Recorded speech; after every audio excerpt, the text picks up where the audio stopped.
आज क्वेश्चन करेंगे as topic के। 3 साल पहले 5 सदस्यों की औसत आयु 17 थी। एक बच्चे के जन्म के बाद में परिवार की औसत आयु आज भी उतनी ही है, तो बच्चे की उम्र क्या होगी।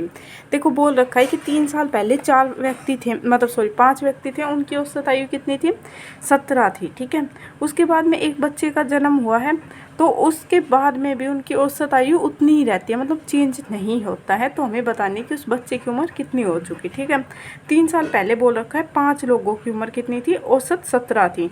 तो 5 लोगों की 17 थी, तो एवरेज हमारे पास में क्या होता है, एवरेज होता है हमारे पास में टोटल नंबर का सम अपॉन में टोटल नंबर्स, जितने भी नंबर हैं। तो यहाँ से हम सम फाइंड आउट कर लेते हैं कि इन 5 लोगों का मतलब एज का सम कितना है। ठीक है, तो एवरेज मल्टीप्लाई बाई नंबर कर देंगे तो हमारे पास में कितना आ जाएगा, 5 लोगों की एज का सम आ जाएगा। तो एवरेज कितना दे रखा है, 17। तो 17 मल्टीप्लाई बाई नंबर कितने दे रखे हैं, कितने सदस्य दे रखे हैं, 5 सदस्य। तो 5 लोगों का औसत कितना हो गया, 85 हो गया। और ये कब का है, 3 साल पहले का है उनका। ठीक है, तो आज कितना होगा, अब हर किसी की कितनी बड़ी होगी, 3 बड़ी होगी, 3 बड़ी होगी। अब कितने लोगों की बड़ी है, 5 लोगों की। तो 3 5 15। तो आज इन सब की एज कितनी हो गई, इनमें 15 ऐड कर देंगे तो आज के टाइम पे इनकी वर्तमान उम्र कितनी है, 100 है इनकी। ठीक है, इनका सम कितना है, 100 है। तो एक बच्चे के जन्म के बाद में परिवार का औसत उतना ही है, मतलब जितना पहले था इनका औसत उतना ही है। तो पहले कितना था उनका, 17 था। तो 17 मल्टीप्लाई बाई 6, मतलब आज पहले 17 था तो अब भी कितना है, 17। 17 मल्टीप्लाई बाई 6, तो इनका सम कितना होगा, 17 6 102। ठीक है, अब होना कितना था इनका औसत का सम, 100 होना था, लेकिन आज अब कितना है, 102 है। तो कितना ज़्यादा है, 2 ज़्यादा है। तो हमारे पास में कितना आ जाएगा, 2 राइट आंसर आ जाएगा कि बच्चे की उम्र कितनी है, 2 वर्ष है।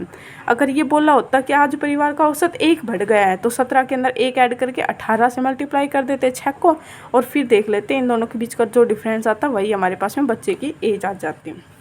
जैसे भी क्वेश्चन के अकॉर्डिंग दे रखा था उसी अकॉर्डिंग कर लेते हैं। 7 साल पहले पति व पत्नी की औसत आयु 25 वर्ष थी। वर्तमान में पत्नी और एक बच्चे की औसत आयु 22 है, तो बच्चे की उम्र हमें बतानी है। अब 7 वर्ष पहले पति और पत्नी कितने लोग हैं, 2 लोग हैं। तो यहाँ पे भी हम क्या निकाल लेते हैं, सम एवरेज मल्टीप्लाई बाई नंबर कर देंगे। तो लोग कितने हैं, 2, और औसत आयु कितनी है, औसत आयु है 25। तो पति और उसकी वाइफ, ठीक है, इन दोनों के औसत एज 25 दे रखी है और 2 लोग हैं, तो सम कितना आ जाएगा, 25 दूनी 50 आ जाएगा। ठीक है, और 7 साल पहले, तो 7 साल पहले थी 2 लोगों की, तो अब कितनी बढ़ जाएगी, 14, क्योंकि एक जने की 7 बढ़ेगी तो 2 लोगों की कितनी हो जाएगी, 14 बढ़ेगी। ठीक है, तो ये आज के टाइम पे इन दोनों का सम कितना है, 64 वर्ष है। वर्तमान में पति और पत्नी एक बच्चे की औसत आयु 22 वर्ष है। अब 3 लोगों की है, पति, वाइफ और चिल्ड्रन की औसत आयु कितनी है, 22 है। तो इसका सम निकालने के लिए इसे मल्टीप्लाई कर देंगे 3 से, तो 22 6 66। तो अब इन दोनों का डिफरेंस कितना है, इन दोनों का डिफरेंस है 2 का। तो मतलब अब बच्चा कितने एज का है, 2 एज आ जाएगा हमारा राइट आंसर। ठीक है, 5 साल पहले हस्बैंड और वाइफ की उम्र 23 वर्ष थी।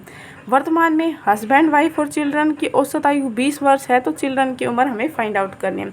अब 5 वर्ष पहले 23 थी 2 लोगों की, तो 23 दूनी 46। तो अब कितनी होगी उन दोनों की, पति प्लस में वाइफ की, अब कितनी होगी, 46 उनका सम होगा। ठीक है, 5 साल पहले, तो 5 साल पहले 5 5 दोनों की बड़ी होगी, तो कितने 5 साल पहले तो कितनी बढ़ गई होगी, 5 उसकी बड़ी होगी और 5 उसकी बड़ी होगी, तो 10 बढ़ गई। अब उनके एवरेज मतलब सम कितना आएगा एज का, 56 आ जाएगा। और अब इसके 3 लोगों का औसत कितना दे रखा, 20। तो इन तीनों का सम कितना हो जाएगा, 20 या 60 हो जाएगा। ठीक है, तो चिल्ड्रन की उम्र हमें बतानी है, कितना आना था इनका सम, 56 आना था, लेकिन कितना आ रहा है इनका सम, 60 आ रहा है। तो कितने का डिफरेंस है, 4 का डिफरेंस। तो मतलब बच्चा आज कितनी एज का है, 4 वर्ष का है, आ जाएगा हमारा राइट आंसर। माता पिता और पुत्र की औसत आयु 42 वर्ष थी। फिर बेटे की शादी हुई। एक साल के बाद में परिवार में एक बच्चे का जन्म हुआ और शादी के 6 साल बाद परिवार की औसत आयु 36 हो जाती है। तो शादी के समय दुल्हन की उम्र क्या थी, हमें बताना है। अब देखो माता पिता और पुत्र दे रखे हैं, 3 लोगों की औसत आयु 42 है, तो इनका सम कितना हो जाएगा, 42 मल्टीप्लाई बाई 3 कर देंगे, तो 4 3 12 और 6 मतलब कि 126 हो जाएगी इनकी एज।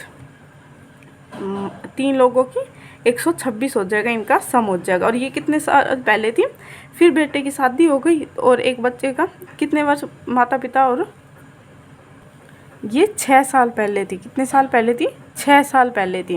तो एक की वर्ष अगर 6 बढ़ेगी तो 3 की कितनी बढ़ेगी, 3 की बढ़ जाएगी 18, 6 तिया 18। तो अब इनकी एज कितनी हो जाएगी, 6 2 12 13 14 3 4 1, मतलब अब इनकी वर्तमान उम्र कितनी हो जाएगी, 144 हो जाएगी, माता पिता प्लस में उनके पुत्र की। ठीक है, 1 साल बाद परिवार में एक बच्चा होता है और शादी के 6 साल बाद परिवार की औसत आयु कितनी हो जाती है, 36 हो जाती है। तो अब परिवार के अंदर कितने लोग हो गए, 3 तो ये पहले से ही थे और 2 और ऐड हो गए, तो कितने लोग हो गए, 5। अब 5 लोगों की 36 वर्ष है औसत उम्र, तो 5 लोगों की 36 है, तो इनका सम कितना आ जाएगा, मल्टीप्लाई बाय 5 कर देंगे, 6 5 30 और 5 दिया 15 और 3 15 और 3 18, मतलब कि 180 हो गई अब इनकी वर्तमान उम्र। ठीक है, तो इन दोनों का डिफरेंस कितना आएगा, इन दोनों का डिफरेंस हमारे पास में कितने का आ जाएगा, 36 का। तो इन दोनों का डिफरेंस 36 आ गया। अब 36 में से हमारे पास में क्या बताना है कि 1 साल बाद अब ये शादी कितने वर्ष पहले हुई थी, 6 वर्ष पहले हुई थी, तो बच्चा कितने का हो गया, शादी के 1 साल बाद हुआ है, तो बच्चा कितने साल का हो गया, 5 वर्ष का। तो 5 इसमें से माइनस कर देंगे तो ये हो जाएगा 31। और कितने साल पहले हुई थी, 6 साल पहले हुई थी, तो इससे में से 6 साल माइनस कर देंगे तो ये हमारे पास में कितना आ जाएगा, 25 आ जाएगा राइट आंसर। मतलब वर्तमान एज कितनी है, 25 वर्ष हो जाएगी। नेक्स्ट, ए और बी की वर्तमान आयु का अनुपात 3 4 है। 4 साल बाद बी है ए से 5 साल बड़ा है, तो ए की वर्तमान उम्र बतानी है। अब देखो कोई भी इंसान है, अगर आज किसी से 5 साल बड़ा है तो 10 साल बाद भी वो कितना बड़ा रहेगा, 5 साल ही बड़ा रहेगा। ठीक है, तो जो एज का डिफरेंस होता है वो हमेशा क्या होता है, इक्वल होता है। ए और बी के अनुपात कितना दे रखा है, 3 और 4। जो बी है वो ए से कितना बड़ा है, 5 साल बड़ा है, और यहाँ पे ए कितना बड़ा है, 1 वर्ष बड़ा है, तो 1 इक्वल टू 5 आ गई। तो 1 की वर्तमान एज कितनी आ जाएगी, 1 की वैल्यू 5 है, तो 3 की वैल्यू कितनी हो जाएगी, 15 आ जाएगा हमारा राइट आंसर। मतलब 1 की एज कितनी आ गई, 15। और अगर बी की पूछ रखी थी होती तो 4 से मल्टीप्लाई कर दे तो 5 चौक 20 आ जाता। अगला क्वेश्चन, पिता की वर्तमान उम्र बेटे की उम्र का 3 गुना है। 4 साल बाद पिता व पुत्र की आयु के बीच का अनुपात 13:5 हो जाता है, तो पिता की वर्तमान उम्र हमें बतानी है। अब देखो एक पिता दे रखा है और उसका पुत्र दे रखा है। ठीक है, उनकी पिता है वो पुत्र की आयु से 3 गुना है। पुत्र की आयु 1 मान ली तो पिता की कितनी हो जाएगी, 3 हो जाएगी। 4 साल बाद, ठीक है, अब से 4 साल बाद उनकी आयु का अनुपात 13:5 है, तो पिता की वर्तमान उम्र हमें बतानी है। अब देखो इन एज रेशियो के बीच का डिफरेंस कितना है, यहाँ पे 2 है और यहाँ पे कितने का है, 8 का। तो हमें इनको सेम बनाना है। ठीक है, तो सेम कैसे बनाएंगे, इस ऊपर वाले को मल्टीप्लाई कर देंगे पूरी टर्म को 4 से, तो ये क्या हो जाएगा, 8 हो जाएगा। तो 4 से मल्टीप्लाई करेंगे इसको भी, तो 4 तिया 12 होगा, और यहाँ पे कितना आ जाएगा, 4 आ जाएगा। अब देखो इनके बीच का डिफरेंस कितने का है, 8 का है, और यहाँ पे भी कितने का है, 8। मतलब एज डिफरेंस हमेशा क्या होता है, इक्वल होता है। इससे पहले वाले क्वेश्चन के अंदर भी हमने यही देखा था कि अगर ये हमारे पास में 4 बढ़ेगा तो ये भी 4 बढ़ेगा, अगर ये 5 बढ़ेगा तो ये भी 5 ही बढ़ेगा। अब देखो यहाँ पे भी एज डिफरेंस इक्वल हो जाता है। ये 12 से कितना हुआ, 13 हुआ, ये 4 से कितना हुआ, 5, मतलब ये 1 बढ़ा तो ये भी 1 बढ़ा। अब हमारे अकॉर्डिंग ये कितना बढ़ा, 1 बढ़ा है, और क्वेश्चन के अकॉर्डिंग कितना बढ़ा है, 4 बढ़ा है। तो 1 की वैल्यू कितनी आ गई, 4 आ गई। तो वर्तमान एज पूछे किसकी, पिता की, तो पिता की वर्तमान एज कितनी है, 12। तो 1 की वैल्यू 4 है, तो 12 चौक 48 आ जाएगी हमारा राइट आंसर पिता की उम्र। अगर पुत्र की पूछी होती तो 16, 4 को मल्टीप्लाई कर देते 4 से, तो पुत्र क्या जाती, 16। ठीक है, 4 साल पहले ए की उम्र बी की उम्र का अनुपात 11:14 था, और 4 साल बाद उनकी आयु का अनुपात 13 और 16 है। तो ए की वर्तमान उम्र हमें बतानी है क्या होगी। इसके अंदर भी यही कंसेप्ट लग जाएगा। 4 साल पहले ए और बी का अनुपात, 4 साल पहले ए और बी, मतलब वर्तमान इनकी जो भी उम्र है उससे 4 साल पहले उनकी आयु का अनुपात कितना दे रखा है, 11 और 14 दे रखा है। और 4 साल बाद जो भी उनकी आज वर्तमान उम्र है उससे 4 साल बाद उनकी आयु का अनुपात कितना दे रखा है, 13 और 16 दे रखा है। अब देखो यहाँ पे डिफरेंस कितने का है, 3 का है, और यहाँ पे भी डिफरेंस कितने का है, 3 का है, मतलब कि सेम डिफरेंस दे रखा है। तो इसके अंदर हमें कुछ नहीं करना है। ठीक है, तो इसके यहाँ पे देखना है, यहाँ पे डिफरेंस कितने का है, 2। अगर ये वाला डिफरेंस हमारे पास में इक्वल आ रहा है तो 100% ये वाला डिफरेंस भी हमारे पास में इक्वल आएगा। अगर हमने ऐसी इक्वेशन बनाने में कोई गलती की है और अगर ये वाला डिफरेंस नहीं आ रहा सेम, तो समझ लेना कहीं पे गलती हुई है। ठीक है, तो ये सेम आ रहा है तो मतलब सही है, ठीक है।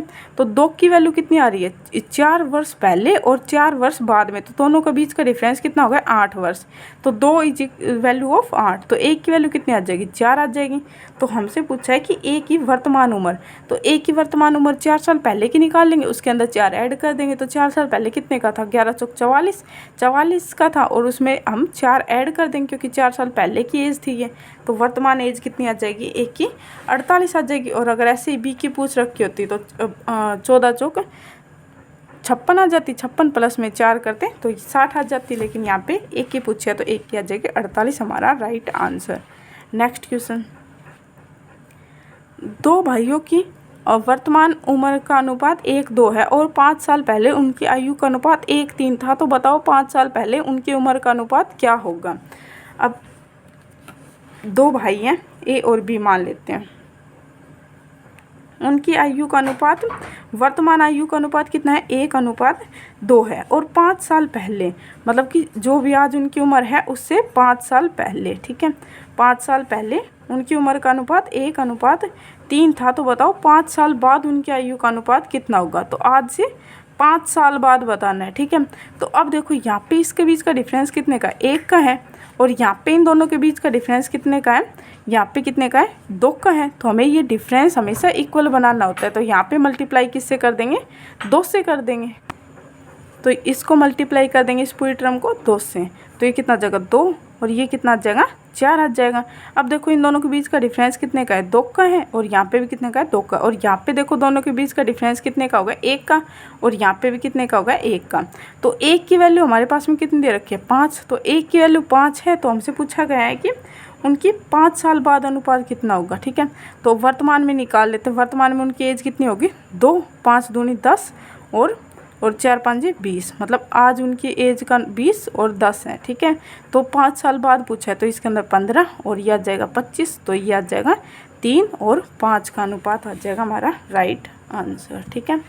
नेक्स्ट क्वेश्चन, यदि राम और श्याम की वर्तमान आयु का अनुपात 4:5 है और 5 साल पहले उनकी आयु का अनुपात 3:4 था, तो राम की वर्तमान उम्र हमें बतानी है। तो राम और श्याम दे रखा है, उनकी वर्तमान आयु का अनुपात कितना दे रखा है, 4 और 5। 5 साल पहले उनकी आयु का अनुपात मतलब कि आज से 5 साल पहले उनकी आयु का अनुपात कितना था, 3 और 4 था। तो वर्तमान उम्र बतानी है राम की। यहाँ पे डिफरेंस कितने का, 1 का, यहाँ पे कितने का है, 1 का डिफरेंस है, तो सेम नहीं बनाना, सेम बना हुआ है। तो यहाँ पे कितने का, 1 की वैल्यू कितनी दे रखी है, 5, तो 4 की वैल्यू कितनी हो जाएगी, 5 चौक 20। तो राम आज कितनी एज का है, 20 आ जाएगा हमारा राइट आंसर। 4 साल पहले पिता व पुत्र की आयु का अनुपात 19:6 था। यदि उनकी उम्र का अंतर 26 था, तो वर्तमान में उनकी उम्र का अनुपात बताना है। अब देखो डिफरेंस 26 था, कितने भी साल पहले, वही आज भी वही डिफरेंस होगा। तो 4 साल पहले उनकी आयु कितनी थी, 19 और 6 के अनुपात में थी। ये कितने, 4 साल पहले थी, ठीक है, वर्तमान से। तो आज इनकी आयु के बीच का डिफरेंस कितने का है, 26, और यहाँ पे हमारे अकॉर्डिंग कितने का डिफरेंस है, 13 का। तो 13, 1 की वैल्यू कितनी हो जाएगी, 2। तो हमसे पूछा क्या है, तो हमसे पूछा तो उनकी वर्तमान उम्र का अनुपात, ठीक है, वर्तमान उम्र। अब देखो ये हमारे पास में 4 साल पहले का है, तो 19, 1 की वैल्यू कितनी दे रखी है, 2, तो 19 की वैल्यू कितनी हो जाएगी, 38, और 6 की दूनी 12 हो जाएगी। लेकिन ये एज हमारे पास में कितने की दे दी, 4 साल पहले की, तो इसके अंदर 4 ऐड करना पड़ेगा। तो आज की एज कितनी आएगी, 42, और 4 इसके अंदर जोड़ेंगे तो 42 और 16 आएगी हमारा राइट आंसर। अनुपात पूछा है तो इसे कट कर देंगे, तो ये कट हो जाएगा हमारे पास में 8 और ये 21, ठीक है, 21 अनुपात 8 आ जाएगा हमारा राइट आंसर। नेक्स्ट क्वेश्चन, 3 साल पहले पिता की उम्र बेटे की उम्र का 7 गुना है और 3 साल बाद पिता की उम्र बेटे की उम्र का 4 गुना होगी, तो वर्तमान में पिता और पुत्र की उम्र बताने की कितनी होगी। 3 साल पहले पिता की उम्र कितनी है, बेटे की 7 गुना है। तो बेटा जो भी आज उम्र का है उससे पिता क्या है, 7 गुना बड़ा है, ठीक है। बेटा अगर आज 1 का है तो पिता कितने का है, 7 का है, 3 साल पहले। तो आज जो भी उम्र है उससे 3 साल पहले, और 3 साल बाद कितनी हो जाएगी, 4 गुना हो जाएगा, ठीक है। बेटे की उम्र का 4 गुना हो जाएगा। अगर बेटा आज 1 का है तो 3 साल बाद वो कितने का हो जाएगा, 4 का हो जाएगा। और पिता और पुत्र की वर्तमान उम्र कितनी है ये बतानी है, ठीक है, हमें ये फाइंड आउट करना है। यहाँ पे डिफरेंस कितने का है, 6 का है, यहाँ पे कितने का है, 3 का है, तो इसे मल्टीप्लाई कर देंगे 2 से, तो ये आ जाएगा 4 दूनी 8 और ये 2। अब डिफरेंस कितने का हो गया, 6 का हो गया। और यहाँ पे डिफरेंस कितने का हो गया, 1 का। तो 1 की वैल्यू कितनी दे रखी है, 3 साल पहले, 3 साल बाद, डिफरेंस दे रखा है 6 का। 1 की वैल्यू कितनी दे रखी है, 6। तो हमसे पूछा ये इसकी 3 साल पहले की निकालो या 3 साल बाद की निकालो। अगर बाद की निकालोगे तो इसमें से माइनस कर देंगे 3, तो वर्तमान क्या आ जाएगा। अगर पहले की निकालोगे तो इसमें से प्लस कर देंगे 3, तो हमारी वर्तमान क्या आ जाएगी। तो 6 7 42। तो 3 साल पहले पिता कितने एज का था, 42, और पुत्र कितने का था, 6 का था। तो आज कितने का होगा, 3 इसके अंदर ऐड कर देंगे, 45, और इसके अंदर भी 9। तो अनुपात पूछा है तो 5:1 हो जाएगा, और एज पूछे तो 45 और 9 आ जाएगा हमारा राइट आंसर। अगला क्वेश्चन, ए बी से 20 गुना बड़ा है, 20 साल बड़ा है, और वह बी से 6 गुना बड़ा है, तो उन दोनों की उम्र क्या है ये बताना है। जो ए है वो बी से कितना बड़ा है, 20 साल बड़ा है। बी से कितना बड़ा है, 20 साल बड़ा है, ठीक है। उसके बाद में और वह बी से 6 गुना बड़ा है। यदि ए है बी से 6 गुना, अगर बी अगर 1 है तो ए कितना है, 6 है। तो इन दोनों के बीच का डिफरेंस हमेशा क्या होता है, सेम होता है। तो यहाँ पे डिफरेंस कितने का है, 5 का है। तो 5 की वैल्यू कितनी दे रखी है, 20 दे रखी है। तो 1 की वैल्यू कितनी आ जाएगी, 5 चौक 20 आ जाएगी। तो किसकी वर्तमान एज पूछी है, तो दोनों की वर्तमान एज पूछी है, ठीक है। तो 1 की वैल्यू 4 आ गई, तो 6 की वैल्यू कितनी आ जाएगी, 6 चौक 24, और इस 4 की कितनी आएगी, 4, 24 और 4 आ जाएगा हमारा राइट आंसर, ठीक है। Okay, thank you.